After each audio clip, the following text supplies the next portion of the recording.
rythmé.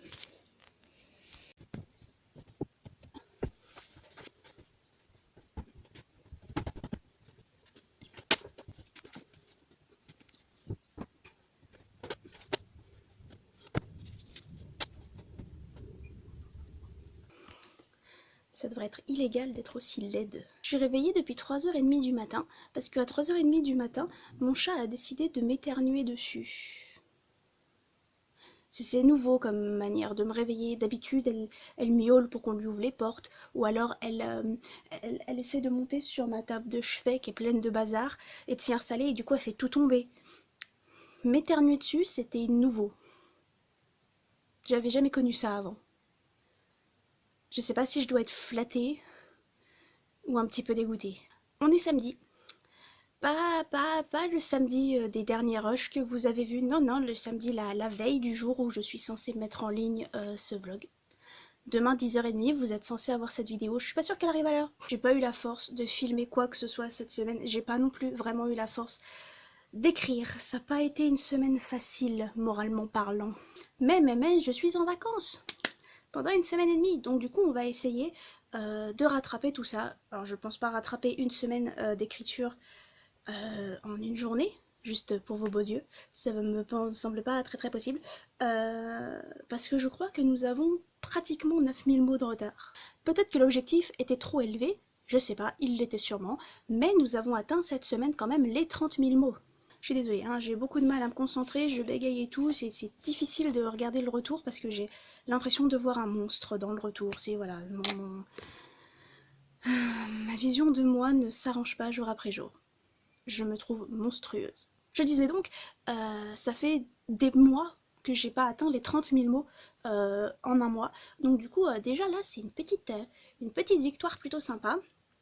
Et je pense que c'est le fait d'avoir atteint les 30 000 mots en début de semaine qui ont fait que bah, mon cerveau s'est dit, bah c'est bon, t'as atteint un objectif, on s'en fout, plus besoin de continuer alors que bon. Du coup, je sais pas ce que j'ai fait avec mes doigts. Du coup, qu'est-ce que j'ai fait cette semaine? Le site internet est en ligne. Voilà. J'espère qu'il vous a plu. J'ai eu des bons retours de ce site internet. Il est dans la barre d'infos maintenant. Je me suis fait chier, tout simplement, à mettre mon site internet dans toutes les descriptions de toutes les chaînes, de toutes les vidéos de la chaîne, pardon, ainsi que mon nouveau nom sur Instagram. Du coup, j'ai changé mon nom sur Instagram. Ce n'est plus Scripted Lullaby, c'est Sometimes She Writes, avec je crois un underscore.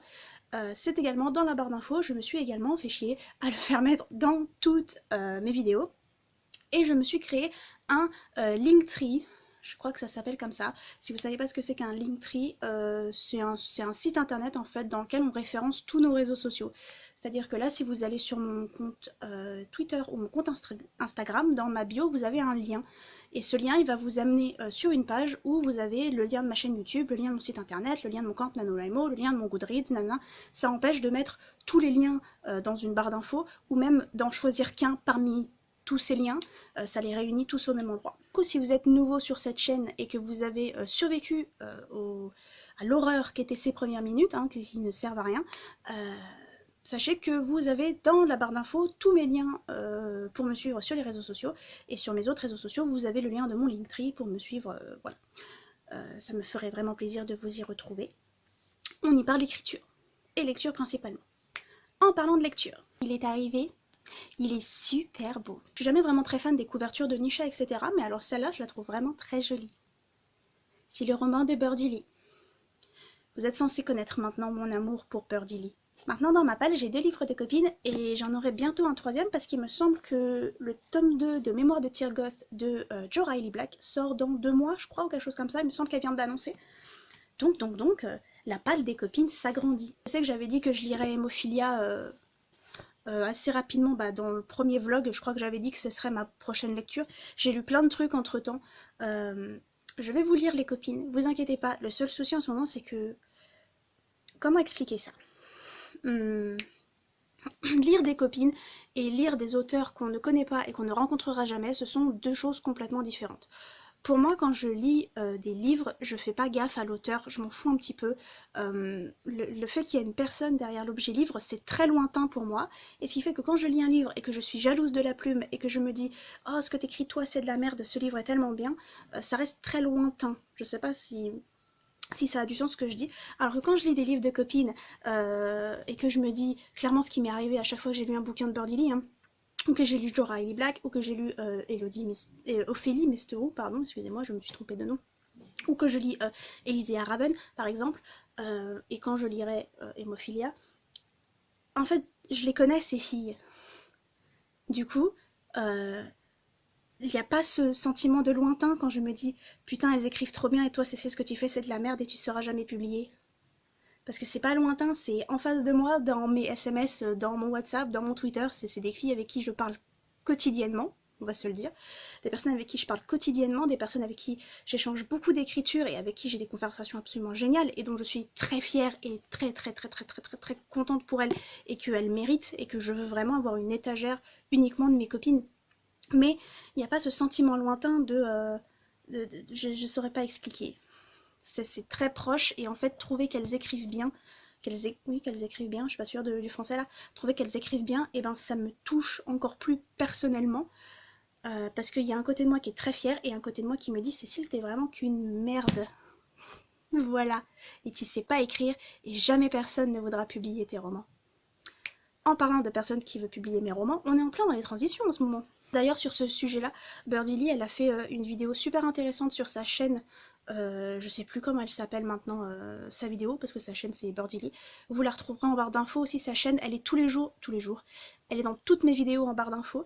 Si jamais vous le saviez pas, dans ma barre d'infos, de manière automatique, vous avez des liens vers plein de chaînes, qui sont les chaînes pour lesquelles je suis toujours à jour, que je regarde tout le temps et qui sont des chaînes d'amis également. Donc voilà, pour faire un petit peu de pub aux copines, si jamais vous regardez les barres d'infos, parce que je sais pas si les gens lisent vraiment les barres d'infos. Donc je disais, dans sa dernière vidéo, en date, parce que je sais pas s'il y en aura une le temps que je poste ceci ou que vous regardez cette vidéo, Birdie Lee, elle parle de ça, du sentiment d'illégitimité, du sentiment de jalousie, du sentiment de tout ça, et je me suis beaucoup retrouvée dans cette vidéo. Donc du coup, si ce que je raconte c'est pas clair, c'est beaucoup plus clair dans la vidéo de Birdie Lee. Vous devriez aller voir la chaîne de Birdie Lee et vous y abonner. Franchement, c'est une perle. Mais du coup, j'avais fait une super transition. En parlant des gens qui ne veulent pas me publier, j'ai relancé 2 maisons d'édition qui ne m'avaient toujours pas répondu. Une qui aurait dû me répondre il y a 7 mois, peut-être même un petit peu plus, et une qui aurait dû me répondre il y a 4 mois. Donc du coup, voilà. J'ai pris mon petit courage à deux mains et j'ai envoyé des mails en disant « Hé hé, j'ai toujours pas de réponse, ça veut dire quoi? Ça veut dire que vous avez complètement rejeté mon roman ou ça veut dire que, bah, avec la situation actuelle, c'est compliqué ?» Et ça va faire une semaine. Je sais pas en combien de temps une maison d'édition répond à une relance, si ça répond vraiment, mais ça fait une semaine que du coup le moral est pas ouf, hein, parce que j'ai l'impression en fait de tendre le bâton pour me faire battre. Mais au moins ça je l'ai fait avec l'aide de copines sur internet qui m'ont relu et qui m'ont dit que ce que j'avais fait était bien et qui m'ont corrigé mes petites fautes d'orthographe. Une des raisons aussi pour laquelle j'ai un peu de mal à écrire, j'écoutais un podcast pendant que je télétravaillais. J'ai écouté le podcast Le Tipoteur de Christine Le Bailly. J'écoute pas beaucoup de podcasts parce que j'aime bien avoir une image, mais là j'étais en train de télétravailler donc une image ça aurait été chiant. Dans une de ses vidéos, elle définissait la procrastination comme quelque chose que l'on fait en fait quand on a peur. C'est-à-dire qu'on a envie d'écrire, on a envie de travailler, mais on le fait pas parce que on a peur de se planter, en fait on a peur du résultat. Et habituellement je sais pas si cette définition me convient, mais ces derniers jours, putain, ça aurait pas pu être plus réel en fait. J'ai énormément de mal à écrire, en fait, ça m'a fait réaliser ça, que la raison pour laquelle j'ai du mal à écrire en ce moment, c'est parce que j'arrive pas à me voir être publiée un jour, parce que je pense, comme ça a été dit, comme si je le dis depuis pratiquement 10 minutes, que ce que je fais c'est de la merde et que la raison pour laquelle j'ai pas de réponse, c'est pour ça, c'est que si jamais mes romans intéressaient quelqu'un, et j'aurais une réponse de toute façon, donc je me demande pourquoi j'essaye. Pourquoi je me tue à tenter d'atteindre un rêve qui n'est inatteignable de toute façon parce que c'est moi et que moi je suis un échec et que moi ça marche pas et que moi j'écris de la merde et que je me raccroche à quelque chose qui n'arrivera pas de toute façon et que ça sert à rien de se faire du mal. grosse ambiance. Screenéo a rouvert ses soumissions et j'hésite un peu à leur envoyer un autre de mes romans, parce que si vous n'avez pas suivi, je leur avais envoyé le roman qu'en ce moment j'envoie en maison d'édition, qui est le roman que j'aimerais vraiment voir être le premier publié de tous mes romans, mais bon, on sait bien que ça n'arrivera pas. Et ils m'avaient refusé donc ce roman-là, et je voulais leur envoyer l'autre, parce que j'ai un deuxième roman qui est prêt à l'envoi, et je stresse énormément. J'étais à la base partie pour vous parler lecture, ne me demandez pas ce que j'ai pensé des papillons géomètres qui étaient dans les broches de l'introduction, parce que j'ai lu 2 chapitres et que j'ai arrêté. Vous aussi, vous avez des bouquins comme ça, au bout de 2 chapitres, vous vous dites « Non, non, je suis pas là pour me faire du mal. » Peut-être que l'intrigue était intéressante, peut-être que c'était un truc de ouf, peut-être que c'était super bien, mais rien qu'au chapitre 2, je devais relire toutes les phrases 2-3 fois pour comprendre ce qui se passait, parce que c'était... la plume était étrange, c'était pas fluide, c'était...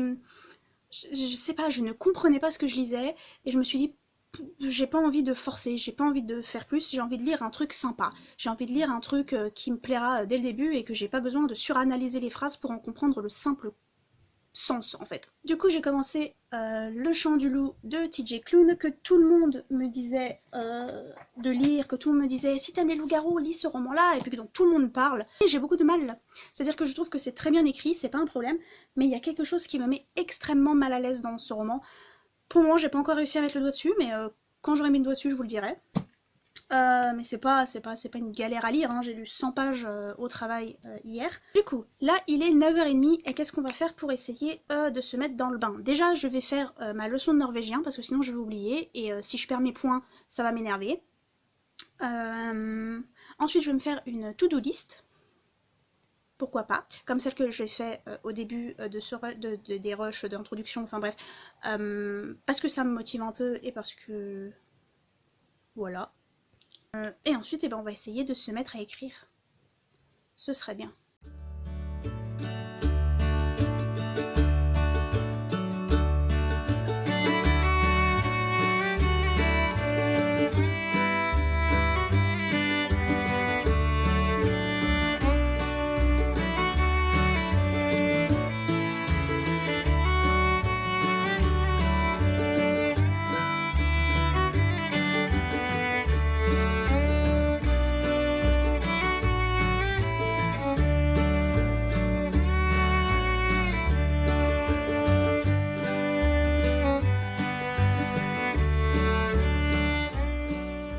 Voilà, vous voyez rien. Oh, attendez, j'ai déjà fait ma leçon de norvégien. Un de fait. Je vais commencer ce matin en bossant sur ma fanfiction, que je devrais arrêter d'appeler fanfiction parce que c'est plus une fanfiction, mais quand je vous avais demandé sur Twitter si vous préfériez que j'appelle mon projet, enfin, ce sur quoi je travaille, ma fanfiction et mon nouveau projet, ou AH et LE qui sont les lettres du titre, vous m'avez dit que vous préfériez que je dise ma fanfiction et mon nouveau projet. Donc on va continuer de faire comme ça. J'ai pas bossé une seule fois sur ma fanfiction de toute la semaine. Je commence à m'en détacher un peu, mais en fait, j'arrive pas à écrire la scène que j'arrive pas à écrire. Je saurais pas comment vous expliquer. En gros, j'ai tout le début, j'ai les 100 000 premiers mots. Et ensuite j'ai commencé à écrire les scènes d'après une certaine scène parce que je n'arrivais pas à l'écrire et du coup en fait je me perds dans ces scènes d'après où j'écris ce petit bout, ce petit bout, ce petit bout, ce petit bout et je les relie pas entre eux et je me retrouve avec 2 blocs en fait qui ne sont pas reliés entre eux par un demi-chapitre que j'arrive pas à écrire et donc du coup j'aimerais écrire ce demi-chapitre ce matin, essayer de me mettre un coup de pied aux fesses et l'écrire maintenant. Ce qui est drôle entre guillemets, c'est que sur mon premier projet, je suis un petit peu dans le même problème, mais fragmenté en plusieurs fois. C'est-à-dire que j'ai tout le début, j'ai le chapitre 1 qui est écrit, j'ai pas écrit le prologue. J'ai le chapitre 1 qui est écrit, j'ai la moitié du chapitre 2 avec ma scène de bal que j'ai toujours pas réussi à réécrire sans plagier Cinderella is Dead. Donc il faut que je retravaille. Ensuite j'ai le chapitre d'après où j'ai les 2 premières parties et pas les 2 dernières, ou ce que je suppose sera les 2 dernières parties. Ensuite j'ai le chapitre d'après où j'ai tout le début mais pas la fin non plus. Et ensuite j'ai le chapitre d'après qui est pratiquement terminé. Vous sentez que niveau organisation c'est pas ouf ce qui est en train de se passer. Et si jamais vous avez l'impression que c'est un bordel incompréhensible, c'est un bordel incompréhensible. Je ne sais pas comment je vais me sortir de ça. Je sais pas. Je pense que je n'ai pas pris un bon départ sur ce premier projet, enfin sur ce nouveau projet. Et je sais que tout ça est dû à toute cette histoire de morale, comme je vous ai dit, à toute cette histoire de je serai jamais publié, je suis qu'une merde, et de pourquoi je continue à écrire, puisque de toute façon tout le monde s'en fout, et que de toute façon je serai jamais publié, et que de toute façon il serait peut-être temps d'accepter le fait que c'est mort, et que voilà, et voilà. Donc je pense que tout ça me monte vachement à la tête, et que j'arrive pas à m'en détacher. Il y a des séances d'écriture que j'ai fait où j'ai pris aucun plaisir à écrire en fait, où j'écrivais juste pour écrire pour le Camp NaNoWriMo et où en fait j'en avais rien à foutre de ce que j'écrivais, ça me plaisait pas et j'y prenais vraiment aucun plaisir, genre je me forçais à foutre des mots sur le papier et c'est pas agréable et je veux pas que ça continue comme ça. Donc on va se faire un samedi écriture, mais un samedi écriture où on prend son temps, où on s'en fout que ce soit de la qualité ou pas, même si à chaque fois je dis ça et à chaque fois je me prends la tête et j'y arrive pas, mais on va essayer de faire ça. Et j'espère que ce vlog ne sera pas trop chiant pour vous. Et je sais pas du tout quand est-ce que je vais le monter, mais pour le moment on s'en fout parce qu'il va être 10h et qu'il serait peut-être temps de se mettre à écrire.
Bon, alors ça se voit pas très bien là, mais ma scène de bal est écrite.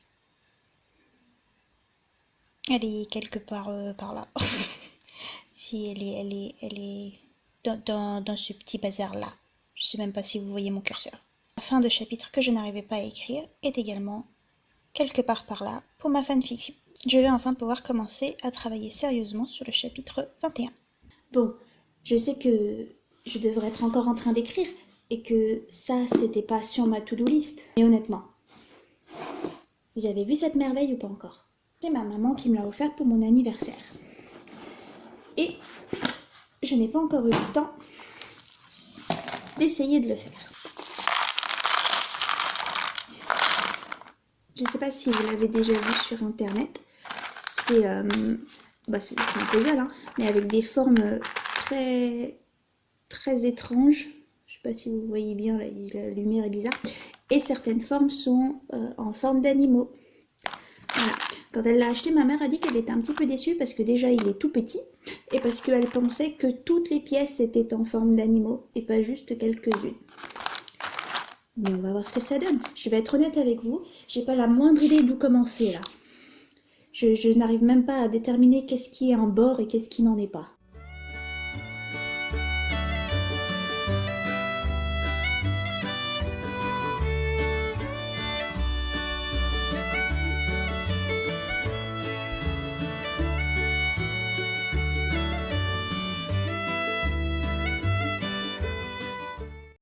Bon, je suppose que ceci est le bout de la queue.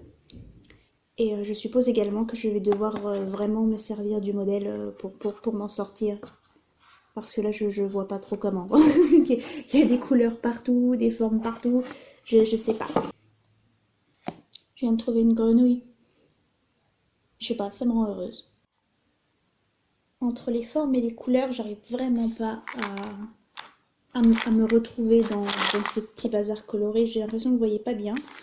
Et il y a certaines pièces qui sont minuscules. Qui sont vraiment toutes petites.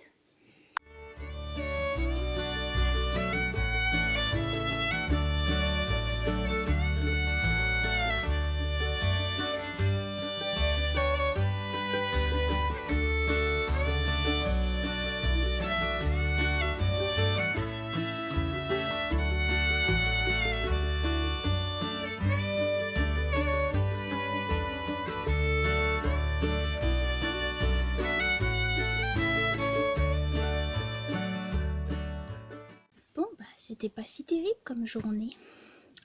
J'ai réussi à filmer un vlog entier.